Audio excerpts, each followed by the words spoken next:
Publishing house Puffin sparked uproar last week with their plans to delete and even rewrite hundreds of sections of Roald Dahl's children's books, with several high-profile critics, including Salman Rushdie, who knows about cancel culture, and the Queen Consort Camilla, forcing a U-turn by the end of the week. But the censorship bug seems to be spreading, a bit like COVID, isn't it? With The Telegraph revealing Ian Fleming's James Bond books will now be edited and whacked with a legal disclaimer after woke sensitivity readers, how'd you even get that job, managed what Blofeld never did, to silence Britain's most famous spy. Another household name has now waded into the row, with a comedy legend Ricky Gervais asking his own unique and expletive style if his work would also be edited to protect the fragile and easily offended. A follow-up tweet suggested a change of heart, though. Yeah, right, of course it did. With Gervais jibing that, "I've changed my mind. I think we should ban the words fat and ugly." No reason. Right, I'm delighted to talk through this one with a journalist and author of We Need to Talk About Kevin, Lionel Shriver. Hello, there you are. Thank you so much for joining us tonight. Now, you know what you're doing? You write books, you read books. Lionel, what is going on? Is literature at risk of being ruined by this sensitivity readers? Well, publishers of all the entities in the world are doing a damn good job at trying to ruin our books and to ruin our fun as readers. I care as much about reading more, actually, than I do about writing.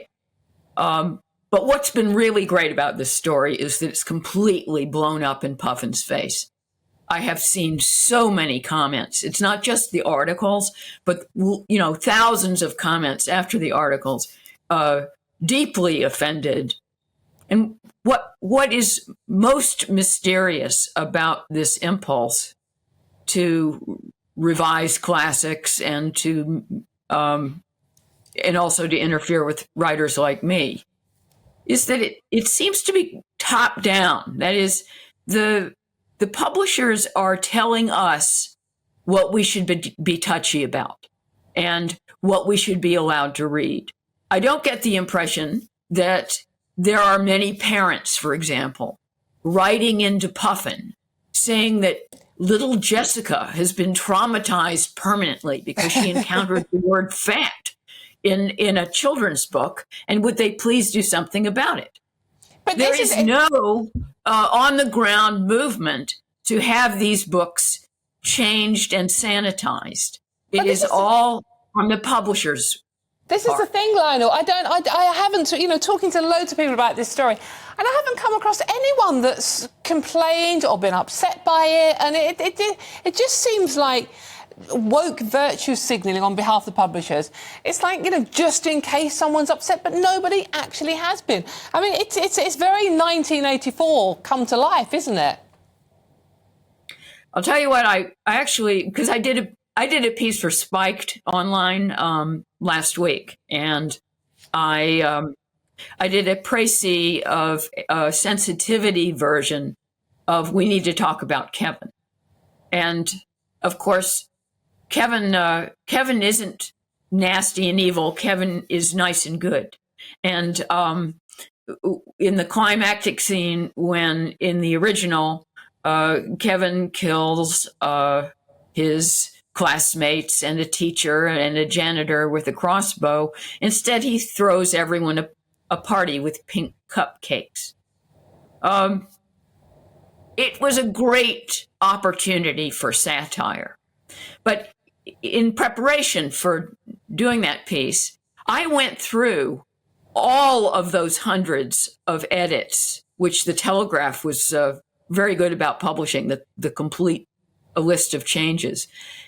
And it was woke on steroids. It was beyond insanity to insensibility. That is, not only did they eliminate fat and any reference to physical size, although for some reason it was okay to call someone enormous, but not fat. Yeah, I was confused by that. Where's the logic? And furthermore, you couldn't use most colors. You couldn't call anything white or black. You couldn't even call a tractor black. And less remarked on, they also eliminated the color red and brown. And I dare say that you couldn't use yellow either, because that's also a skin color. The only primary color remaining was blue. There were even 2 instances where they wouldn't let characters snap their fingers. Now, can you figure that out? Not at all. Not at all. What effect do you think that the road we're going down with this rewriting literature is going to have on children? The younger generation of readers. Well, children like mischief. Children actually like badness. Yeah, they love it. They love it. They love children in books who misbehave and don't do what their parents tell them to. And if you force them to read about good little children all the time, who are very biddable and only talk about climate change and picking up litter, you're going to turn off kids to reading altogether. Yeah, absolutely. Because good children's book writers they're ultimately little kids themselves, and they love nastiness, and they love smelliness and ugliness and fat, and that's what Roald Dahl understood. Yeah, you've only got to think of how popular things like horrible histories are, where there's all sorts of blood and guts and beheadings and people being nasty to one another, and we're worried about having tractors that happen to be black. It's insane. And just one final question. I mean, the Bible wasn't exactly the easiest read in the world. I mean, are they going to come for that one next, do you think? Oh yeah, there would be nothing left in the Bible. No, you're right, absolutely. And James Bond, well, what would happen to Jesus? He'd get a pink cupcake. Yeah, I mean, but he was probably quite in touch with climate change and stuff. So, but thank you so much for joining us tonight, Lionel. That is great for getting your comments across. And yeah, it's very worrying, isn't it?